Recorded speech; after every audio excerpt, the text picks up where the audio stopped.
এই ভিডিও দেখা শেষ করলে মেহেরবানি করে শেয়ার করবেন। পৃথিবীর কোটি কোটি মুসলমানদের হৃদয়ের স্পন্দন মদিনাতুল মুনওয়ারা। আর মদিনার মসজিদে নবাবের অন্যতম প্রধান আকর্ষণ হল এর ঐতিহাসিক সবুজ গম্বুজ। এই গম্বুজের নিচে শায়িত আছেন মানবতার দূত হযরত মুহাম্মদ সাল্লাল্লাহু আলাইহি সাল্লাম। যারা মদিনায় গিয়েছেন কিংবা ছবিতে সবুজ গম্বুজটি দেখেছেন তারা হয়তো একটি বিষয় খেয়াল করেছেন। গম্বুজের ঠিক মাঝখানের দিকটায় চারকোনা একটি ছোট্ট জানালা বা দরজার মতো অংশ রয়েছে।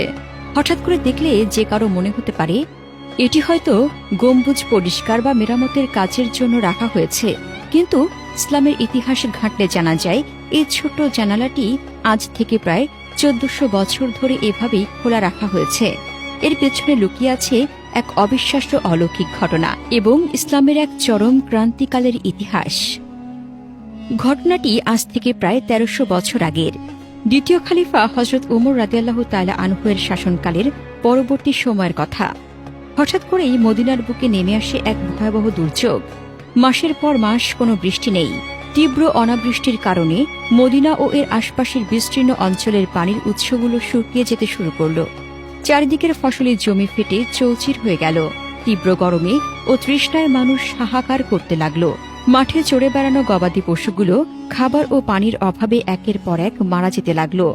পুরো মদিনা জুড়ে এক চরম হাহাকার ও হাহুতাশ তৈরি হল। এমন চরম মরণপণ পরিস্থিতিতে মদিনার মানুষ ও সাহাবীরা দিশেহারা হয়ে পড়লেন। তারা সবাই মিলে ছুটে গেলেন রাসূলুল্লাহ সাল্লাল্লাহু আলাইহি সাল্লামের প্রিয়তমা স্ত্রী এবং উম্মুল মুমিনিন হযরত আয়েশা রাদিয়াল্লাহু তাআলা আনহার কাছে। তারা তার কাছে গিয়ে এই ভয়াবহ দুর্ভিক্ষ থেকে মুক্তির জন্য কোনো পথ বাতলে দেওয়ার অনুরোধ করলেন। সব শুনে হযরত আয়েশা রাদিয়াল্লাহু তাআলা আনহা অদ্ভুত একটি পরামর্শ দিলেন।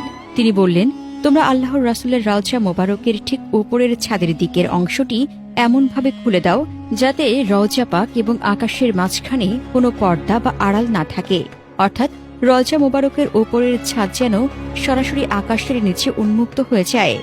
হযরত আয়েশা রাদিয়াল্লাহু তাআলা আনহা-এর পরামর্শ অনুযায়ী মদিনার মানুষ রাসূলুল্লাহ সাল্লাল্লাহু আলাইহি সাল্লামের রওজা মোবারকের ঠিক উপরের ছাদের সেই অংশটি উন্মুক্ত করে দিলেন। আর ছাদটি খোলার সাথে সাথেই ঘটল এক অবিশ্বাস্য ও অলৌকিক ঘটনা।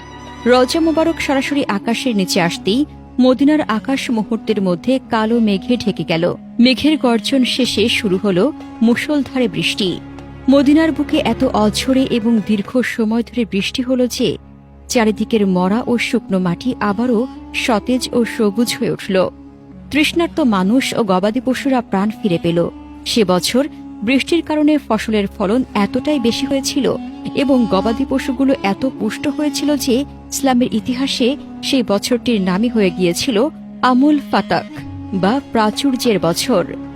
পরবর্তীতে বিভিন্ন যুগে মুসলিম শাসকেরা যখন মসজিদে নববীর সম্প্রসারণ করেন এবং রাসূলুল্লাহ সাল্লাল্লাহু আলাইহি সাল্লামের রওজা মোবারকের উপর সেই ঐতিহাসিক সবুজ গম্বুজটি নির্মাণ করেন, তখনও তারা এই অলৌকিক ইতিহাসকে ভুলে যাননি। গম্বুজ নির্মাণের সময়ও পূর্বের সেই ছাদ খোলার ঘটনার প্রতি সম্মান জানিয়ে ঠিক রওজা মোবারকের সোজাসুজি গম্বুজের ওপর একটি ছোট্ট চারকোনা জানালা পাক রাখার সিদ্ধান্ত নেওয়া হয়।